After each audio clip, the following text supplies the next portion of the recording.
and he sent one letter to British government. இந்த Albert Howard என்பவர் நம் பாரம்பரிய தொழில்நுட்பமான கம்போஸ்டுகளை வைத்து தொழு உரத்தை வைத்து செய்யப்பட்ட இந்த விவசாயத்தை முழுவதுமாக ஆராய்ந்து அறிந்த பின்பு ஒரு கடிதத்தை அப்போதைய ஆங்கிலேய அரசுக்கு எழுதினார். In that letter, Dr. Albert Howard said to British government, the Honorable Prime Minister, you have sent me to India to debut or to exhibit how the foreign European technology, organic farming is better than Indian. But when I investigated and I found that the best technology in the world is Indian ancient technology, more than foreign technology, that means European technology, compost technology. அந்த கடிதத்தில் அவர் என்ன குறிப்பிட்டார் என்றால், ஐரோப்பிய நாடுகளில் கடைபிடித்து வந்த அங்கக வேளாண்மை அல்லது ஆர்கானிக் வேளாண்மையை விட இந்தியாவில் நம்முடைய பாரம்பரிய வேளாண்மையான தொழு உரம் மற்றும் கம்போஸ்ட் உரங்களை வைத்து செய்யப்பட்ட வேளாண்மை சிறந்தது என்பதை அவர் கடிதத்தின் மூலம் அப்போதைய பிரிட்டனில் உள்ள ஆங்கிலேய அரசிற்கு அவர் தெரியப்படுத்தினார்.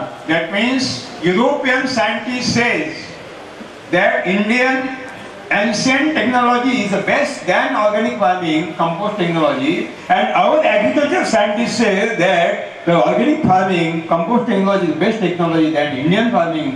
How the crisis they have established.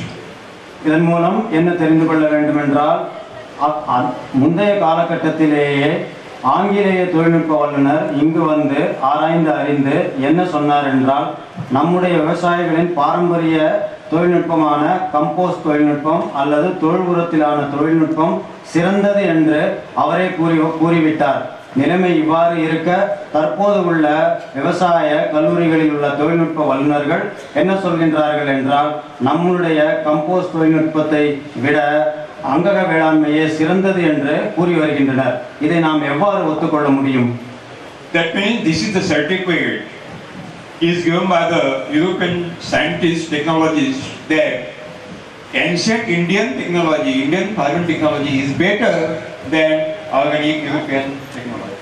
இதன் மூலம் ஐரோப்பிய தொழில்நுட்ப வல்லுநர்கள் என்ன அங்கீகாரம் கொடுத்தார்கள் என்றால், நம்முடைய பாரம்பரிய கம்போஸ்டினால் உண்டான தொழு உரத்தினால் உண்டான தொழில்நுட்பம், வேளாண்மை தொழில்நுட்பம் அங்கக வேளாண்மை தொழில்நுட்பத்தை விட சிறந்தது என்று அவர்களே அங்கீகாரம் கொடுத்து விட்டார்கள். Maybe Indian ancient technology is better than European organic technology, but nowadays it is not possible that to adopt that ancient technology because of the lacks of the cows, buffaloes and bullocks in India. It is not possible to get available the maximum quantity of the FOM, so it is totally unuseful. இருக்கலாம், நம்முடைய புராதன பாரம்பரிய தொழு உரத்திலான வேளாண்மை தொழில்நுட்பம் அங்கக வேளாண்மை தொழில்நுட்பத்தை விட சிறந்ததாக இருக்கலாம். ஆனால் தற்போது நம்மிடையே அந்த அளவிற்கான கால்நடைகள் இல்லாத காரணத்தினால் அந்த அளவுக்கான தொழு உரத்தை நாம் கொடுக்க இயலாது. அதனால் நமக்கு ஒரு மாற்று தொழில்நுட்பம் தேவையாகும். What is called powder manure in Tamil? Todu uram. Yeah. I have studied well. If we want to utilize todu uram, that means FOM per acre, how many cows we want? And at last I found 10 cows we want for 1 acre. நான் என்ன ஆய்வு செய்தேன் என்றால், புராதன அல்லது பாரம்பரிய வேளாண்மையை நாம் செய்தோம் என்றால் நிறைய அளவிற்கு தொழு உரம் தேவைப்படும். எத்தனை பசுக்கள் நமக்கு தேவைப்படும் என்பதை நான் கணக்கிட்டேன். 10 பசுக்கள் நமக்கு தேவைப்படும். இவ்வளவு அதிகமான தொழு உரம் தேவை என்றால், that means in traditional Indian technology,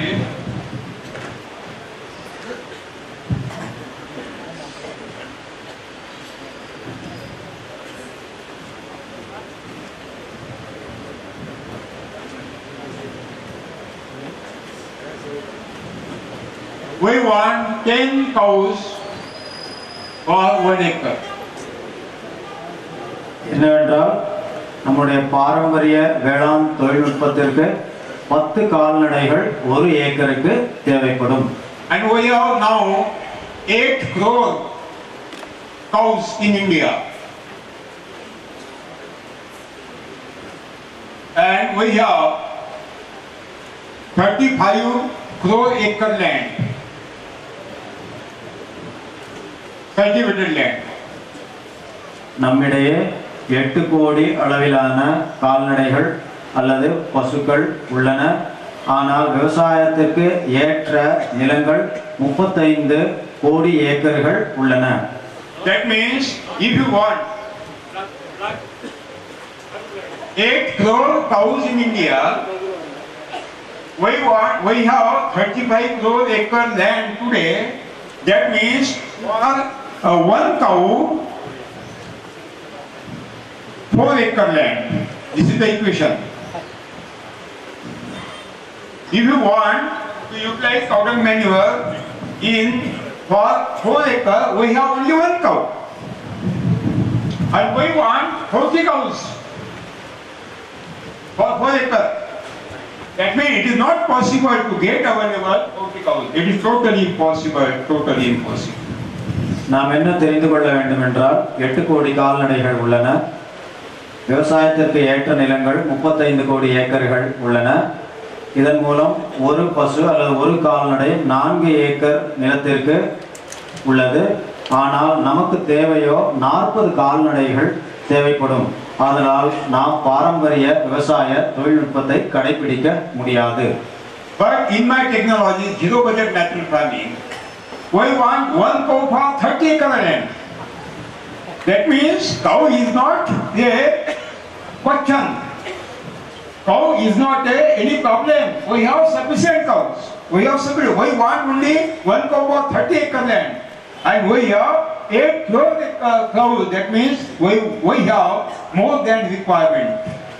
ஆனால் என்னுடைய ஜீரோ பட்ஜெட் செலவில்லா இயற்கை வேளாண்மையில் ஒரே ஒரு நாட்டு மாடு இருந்தால் 30 ஏக்கர் அளவிலான நிலத்தில் நாம் விவசாயம் செய்ய முடியும். இதன் மூலம் நமக்கு அதிக அளவான கால்நடைகள் உள்ளன. தற்போது உள்ள 8 கோடி கால்நடைகள் வைத்து அதிக அளவு நிலங்களில் நாம் விவசாயம் செய்ய முடியும். என்னுடைய தொழில்நுட்பத்தை நீங்கள் எடுத்துக்கொண்டால். So if the government of India, Tamil Nadu government is willing to accept this technology, maybe in future, I don't know what will the decision. But problem is, cow is not a problem. Cow availability is not a problem. We have enough quantity of the cows, but concentrated one is specific patches. நம்முடைய இந்திய அரசாங்கமோ அல்லது தமிழக அரசாங்கமோ என்னுடைய தொழில்நுட்பத்தை எடுத்துக்கொண்டால் மாடு இல்லை என்ற கவலை அல்லது கால்நடைகள் இல்லை என்ற கவலை நமக்கு தேவையே இல்லை. அவர்கள் எடுத்துக்கொள்ள வேண்டும் என்பதை நான் கூறிக்கொள்கின்றேன். கால்நடைகள் இங்கொன்றும் அங்கொன்றுமாக போதுமான அளவு நிச்சயமாக உள்ளது. Deshi cows are in lakhs of the deshi cows are existed in Vidarbha, Marathwada, Northern Karnataka, Telangana, Bundelkhand, some part of the Chhattisgarh, Saurashtra and Rajasthan. You will get the lakhs of the cow, crores of the cow, they are concentrated. போதுமான அளவிலான நாட்டு மாடுகள் நம் நாட்டில் விதர்பா, சௌராஷ்டிரா, புந்தேல்காண்ட் போன்ற இடங்களில் போதுமான அளவு நாட்டு மாடுகள் உள்ளன. But rest of the India, very rare cows are existed, but we can compensate. We can take the cows from Rajasthan, Saurashtra and Bundelkhand and Pachim, Vidarbha, Marathwada, Telangana, and we can give available to the cows to those farmers who have no cows. எங்கெல்லாம் நாட்டு மாடுகள் இல்லையோ நாம் இவ்வாறான விதர்பா, ராஜஸ்தான், மராத்வாடா, தெலுங்கானா, கர்நாடகா போன்ற இடங்களில் உள்ள நாட்டு மாடுகளை எடுத்து இல்லாத விவசாயிகளுக்கு தர முடியும். So Sathiyo, one thing and one that reality we have to accept that the ancient cow dung manure Turuvaram technology is not useful today. We have to search out the alternative technology and that is zero budget natural farming. தற்போதுள்ள நிலவரப்படி நம்முடைய பாரம்பரிய விவசாயமான தொழு உரத்தை பயன்படுத்தி செய்யப்படும் வேளாண்மை இப்பொழுது நாம் செய்ய முடியாது. இதற்கு மாற்றான ஜீரோ பட்ஜெட் இயற்கை வேளாண்மையை நாம் எடுத்துக்கொள்ள வேண்டும்.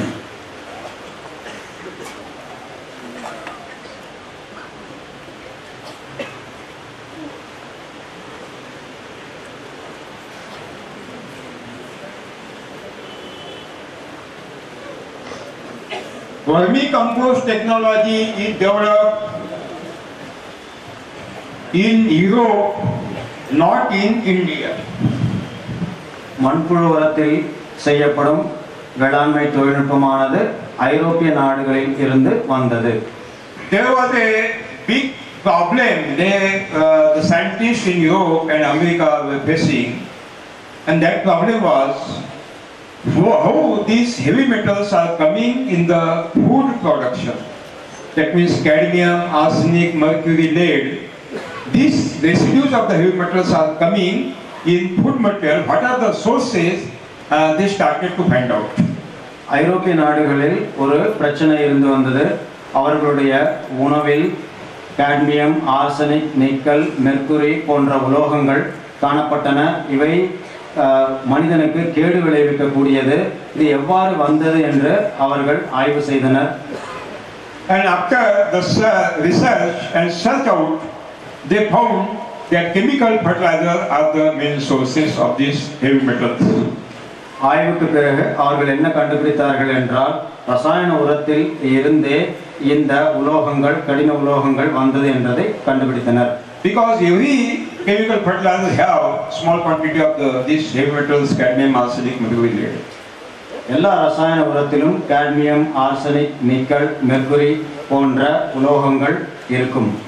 How much quantity of the heavy metals are existed? To find out, they started to search out one worm which will be the useful for identification of the heavy metals quantity. இந்த உலோகங்கள் எந்த அளவு உள்ளது, மண்ணில் உள்ளது என்பதை எவ்வாறு கண்டுபிடிப்பது என்பதை அவர்கள் பார்த்தனர். அதற்காக அவர்கள் ஒரு புழுவை உபயோகப்படுத்தினர். And after 10 years research, they found one worm in the soil of Europe, and that worm is called Isonophytida. அவர்கள் என்ன கண்டுபிடித்தார்கள் என்றால் இந்த உலோகங்களை கண்டுபிடிக்கக்கூடிய ஒரு புழு அவர்கள் மண்ணில் இருந்தது. அதன் பெயர் ஐசோனோஃபிட்டிடா ஆகும்.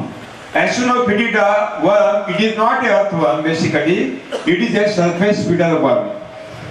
இந்த ஐசோனோஃபிட்டிடா என்பது மண்புழு அல்ல, இது தரையில் செல்லக்கூடிய ஒரு சாதாரண புழுவாகும். ஐசோனோஃபிட்டிடா மண்புழு அல்ல. Isonophytida is a biomonitor, because when you feed strong material to Isonophytida, it takes specifically cadmium, arsenic, mercury, lead from the straw and deposit in the vermicompost. இந்த ஐசோனோஃபிட்டிடா என்ற இந்த புழு என்ன செய்கின்றது என்றால் அதற்கு கொடுக்கக்கூடிய இலை, தழை, செத்தைகள் இவற்றில் உள்ள இந்த கடின உலோகங்கள், நிக்கல், காட்மியம், ஆர்சனிக், மெர்க்குரி போன்ற உலோகங்கள் உள்ளதா என்பதை அதை சேகரித்துக் கொள்ளக்கூடிய ஆற்றல் உள்ளது. They were having two targets, two hidden agendas to launch this organic farming in India. That number one, to exploit our economy, and second one, to destroy the natural resources, that means fertility of the soil also. இந்த வெளிநாட்டு வல்லுநர்களுக்கு செய்த சூழ்ச்சி என்ன என்றால் அவர்களுடைய சூழ்ச்சியை நாம் முன்பே பார்த்தோம். நம்முடைய இயற்கை வளத்தையும் நம் பொருளாதாரத்தையும் குலைப்பதே அவர்களுடைய சூழ்ச்சியாகும், மோசடியாகும்.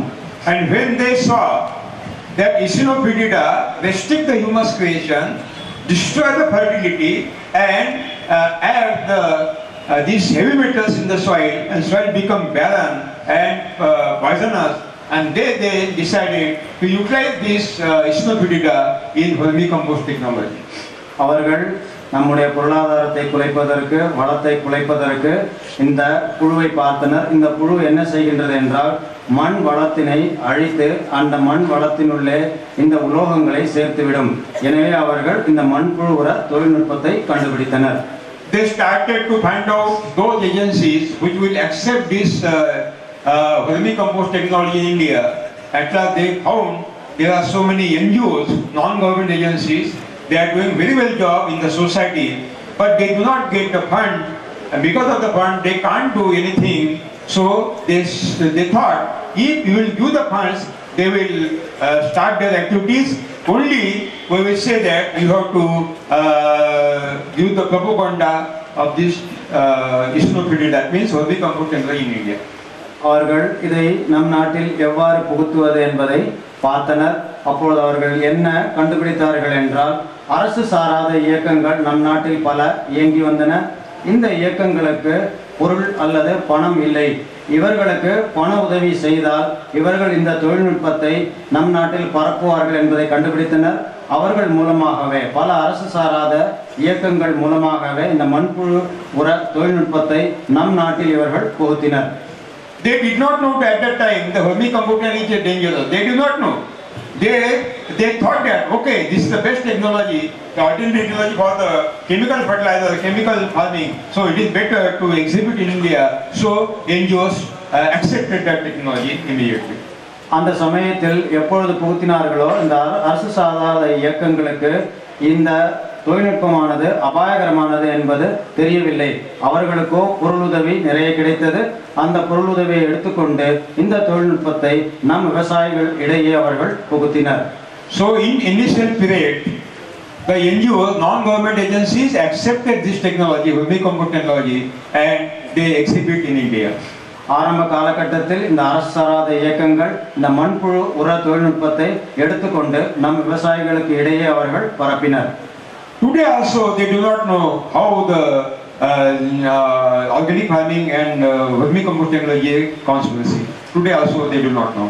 இப்பொழுது கூட இந்த அரசு சாராத இயக்கங்களுக்கு இது மிகவும் அபாயகரமான ஒரு தொழில்நுட்பமாகும். இது வெளிநாட்டவர்களால் ஏற்படுத்தப்பட்ட ஒரு சூழ்ச்சி அல்லது மோசடியாகும் என்பது தெரியவில்லை. When the government of India signed on the Dunkeld Law, we have accepted all the conditions of the World Trade Organization. இந்த வேர்ல்ட் ட்ரேட் ஆர்கனைசேஷன் என்று கூறப்படுகின்ற இந்த இயக்கத்தில் நம்முடைய அரசாங்கம் ஒரு டிராஃப்டை கையெழுத்திடும் பொழுது இதை முழுவதுமாக ஒத்துக்கொண்டனர். Indian government was giving 1,40,000 crore rupees subsidy only for chemical fertilizers.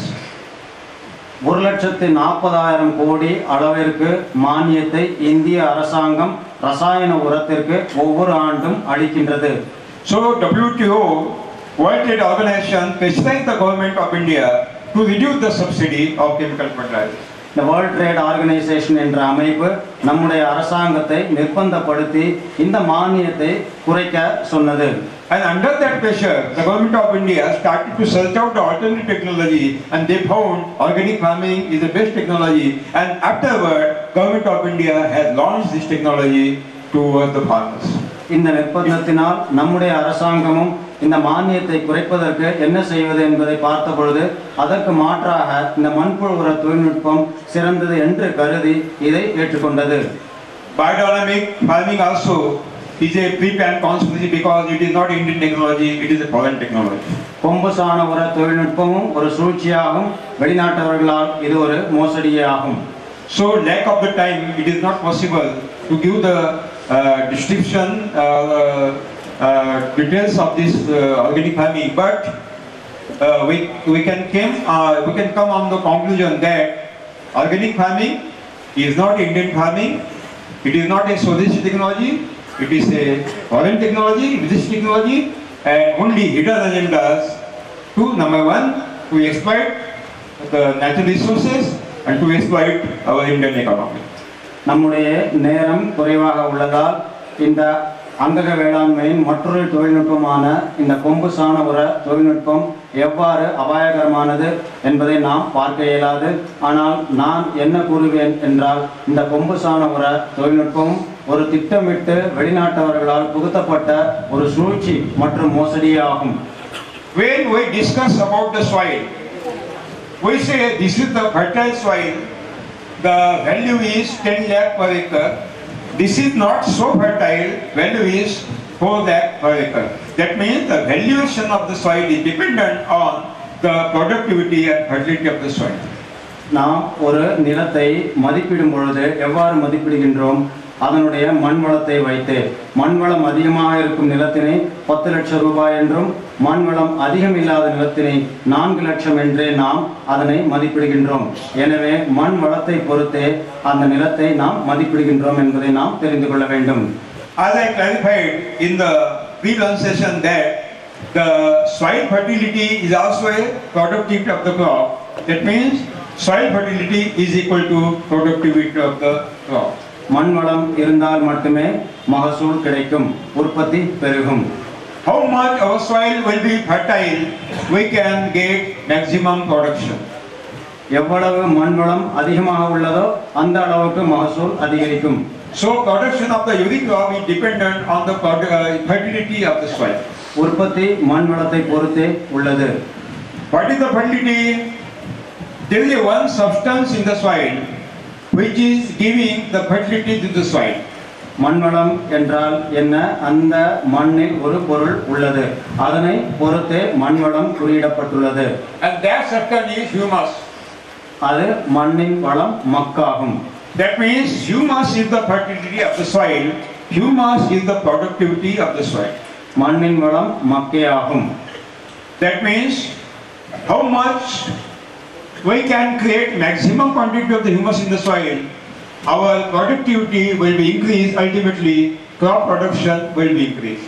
எவ்வளவு அதிகமாக மக்கு உள்ளதோ அந்த மண் வளமாக இருக்கும், அந்த அளவுக்கு உற்பத்தி பெருகும், மகசூல் அதிகரிக்கும். So it is the commitment of the government, it is the commitment of the agriculture universities to give those technologies to the farmers by which the humus creation is increased continuously. எனவேதான் நம் அரசாங்கம் மற்றும் வேளாண் தொழில்நுட்ப கல்லூரிகளின் நிர்பந்தம் அல்லது கடமை என்னவென்றால், எந்த தொழில்நுட்பம் மண்ணின் வளத்தை அதிகரிக்கின்றதோ அந்த தொழில்நுட்பத்தையே அவர்கள் விவசாயிகளுக்கு கொடுக்க வேண்டும் என்பதே. But very sorry to say that none of the government, maybe central government, maybe state governments, has given, and none of the agriculture institutes has given that technology to the farmers by which humus is created continuously. ஆனால் வருத்தத்துடன் நான் என்ன சொல்வேன் என்றால், எந்த ஒரு மத்திய மாநில அரசாங்கமும் மண்ணை வளப்படுத்தக்கூடிய எந்த ஒரு தொழில்நுட்பத்தையும் நம் விவசாயிகளுக்கு தரவே இல்லை. Government agencies and the agriculture institutes has given that technology to the farmer by which humus is totally destroyed, and that technology is chemical farming and organic farming. அரசாங்க இயக்கங்கள் மற்றும் வேளாண்மை கல்லூரிகள் அனைத்துமே நம் மண்ணின் வளமான மக்கை அழிக்கக்கூடிய ரசாயன வேளாண்மை மற்றும் அங்கக வேளாண்மையை நம் விவசாயிகளுக்கு கொடுத்துள்ளது இதுவரை. Humus is created by decomposition of the straw material. மக்கானது எவ்வாறு உருவாகின்றது என்றால், இலை, தலை, செத்தைகள் போன்ற உயிர் போர்கள் மக்கும் பொழுது மக்கு உருவாகின்றது. What is straw? The dead body of the living being is called straw.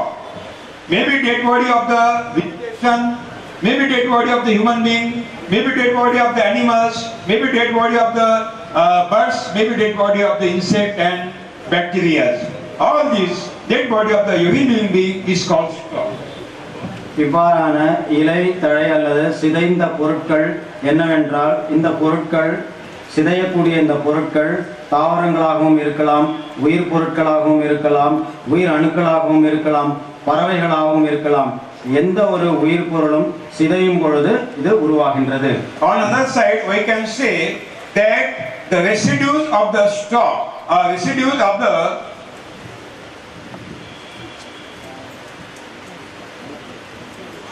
crop. Residues of the crop,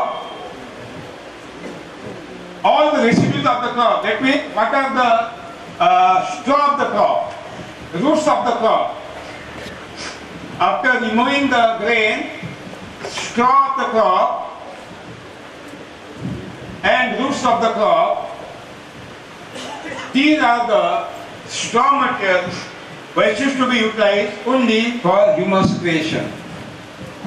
இந்த இலை, தழை, செத்தைகள், கூலங்கள் இவையெல்லாம் உதாரணத்துக்கு நீங்கள் நெல்லை அறுவடை செய்தீர்கள் என்றால் வைக்கோல் வருகின்றதே அதுவாகும். அல்லது பழங்களை அறுவடை செய்தீர்கள் என்றால் அதனுடைய இலைகள் மற்றும் செத்தைகள், வாழை அறுவடை செய்தீர்கள் என்றால் அதனுடைய கிழங்குகள் போன்ற அனைத்துமே இந்த சிதை பொருட்கள் ஆகும். After harvesting of the crop, what are the residues we will get? All the residues of the crop should be utilized as a mulching of the surface of soil. Then humus will be created. நீங்கள் அறுவடை செய்த பின் எந்த ஒரு தாவரத்தையும் பயிரையும் அறுவடை செய்த பின் எஞ்சிய பொருட்கள் வைக்கோலாக இருக்கலாம், இலைகளாக இருக்கலாம், தழைகளாக இருக்கலாம், எந்த ஒரு பொருளையும் அறுவடை செய்த பிறகு எஞ்சிய பொருட்களை நிலத்தில் அவ்வாறே மூடாக்காக இட வேண்டும். இவ்வாறு நீங்கள் மூடாக்காக நிலத்தில் இடும் பொழுது அவை சிதைந்தே மக்கு உருவாகின்றது. Agricultural scientists suggested to farmer to burn the biomass. ஆனால் வேளாண்மை கல்லூரியில் இருக்கும் விவசாய வல்லுநர்கள் விவசாயிகளுக்கு என்ன அறிவுரை கூறி வருகின்றார்கள் என்றால், இந்த இலை தழைகளும் எஞ்சிய பொருட்களை நீங்கள் கொடுத்து விட வேண்டும் என்று அவர்கள் அறிவுரை கூறுகின்றார்கள். When you burn the biomass, automatically there will be no humus creation, because it is very essential to give the mulching and then humus will be created. That means when you burn the biomass, humus creation will be stopped and will become barren. இவ்வாறு அறுவடை செய்த பின் எஞ்சிய உயிர் பொருட்கள், கூலங்கள், குப்பைகள் அனைத்தையும் நீங்கள் கொளுத்தி வந்தால் உங்கள் மண் வளமான மக்கு உருவாகவே ஆகாது, உங்கள் மண் வளமாக ஆகவே ஆகாது. That means what are the residues of the crops we have to utilize as a straw mulching in between two lines of the crops. இவ்வாறு அறுவடை செய்த பிறகு எஞ்சிய பொருட்களை, இலைகள், தழைகள், செத்தைகள் போன்றவற்றை இந்த பயிர்களின் இரு வரிசைகளுக்கு இடையே மூடாக்காக நீங்கள் இட வேண்டும். And the microorganism species decompose the straw. That means humus is created by the microorganism species by decomposition of the straw material. மண்ணில் உள்ள இந்த நுண்ணுயிர்கள் நீங்கள் இவ்வாறாக இடுகின்ற இலை, தழை, செத்தைகளை சிதைத்து மண்ணின் வளமான மக்கை உருவாக்கின்றது. So for humus creation, two things are required, two inputs are required. Number one, straw, that means residues of the crop, and number two, the culture of the microorganisms. So மண்ணின் வளமான மக்கை உருவாக்குவதற்கு நமக்கு இரு வகையான பொருட்கள் தேவைப்படுகின்றது. அறுவடைக்கு பின்பு எஞ்சிய மற்ற பொருட்கள், இலை, தழை, குப்பைகள், கூலங்கள் போன்றவை தேவைப்படுகின்றன. அதை சிதைக்கக்கூடிய உயிர்களின் ஊடகமும் அங்கு தேவைப்படுகின்றது, உயிரணுக்கள் தேவைப்படுகின்றன. I have verified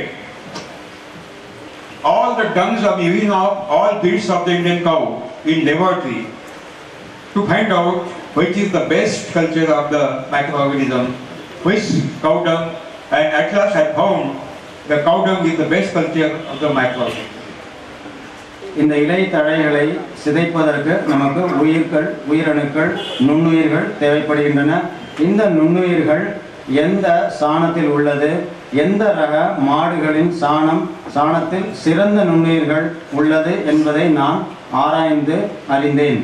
There are 36 Indian cow breeds which are most important cow breeds in India, in which Kangayam is the best, and I have taken the dung and urine of these 36 cow breeds and investigated in laboratory. நான் நம் நாட்டில் 36 ரக மாடுகள் உள்ளன. இவற்றில் இங்கு தமிழ்நாட்டில் உள்ள காங்கேயம் சிறந்த ரகமாகும். இதனுடைய சாணத்தையும் எடுத்து நான் ஆய்வு சாலையில் கொடுத்து ஆய்வு செய்து பார்த்தேன். 36 ரகத்தின் சாணங்களையும் எடுத்து நான் ஆராய்ந்தேன். I have taken the dung and urine of the bullocks also. I have taken the dung and urine of the buffaloes also to investigate in the laboratory. நான் பசுக்கள் மட்டுமல்லாமல் காளை, எருது போன்றவற்றின் சாணத்தையும் எடுத்து ஆய்வு சாலையில் கொடுத்து ஆய்வு செய்தேன். I have taken the dung and urine of sheep and goat also and camel also to investigate. ஆட்டின் புழுக்கையும் மற்றும் ஒட்டகத்தின் சாணத்தையும் கொடுத்து நான் ஆய்வு செய்தேன். And I have taken the dung and urine of the Jersey Holstein, that means Holland breeds, also to investigate in the laboratory. வெளிநாட்டிலிருந்து இறக்குமதி செய்யப்பட்ட Jersey மற்றும் ஹோல்ஸ்டைன் என்ற ரக பசுக்களின் சாணத்தையும் எடுத்து நான் ஆராய்ந்து பார்த்தேன். And at last I found the best culture of the microorganism is Deshi cow dung, local cow dung. நான் என்ன கண்டுபிடித்தேன் என்றால், நுண்ணுயிர்களின் சிறந்த ஊடகம் நம் நாட்டு மாட்டின் சாணம் மட்டுமே என்பதை.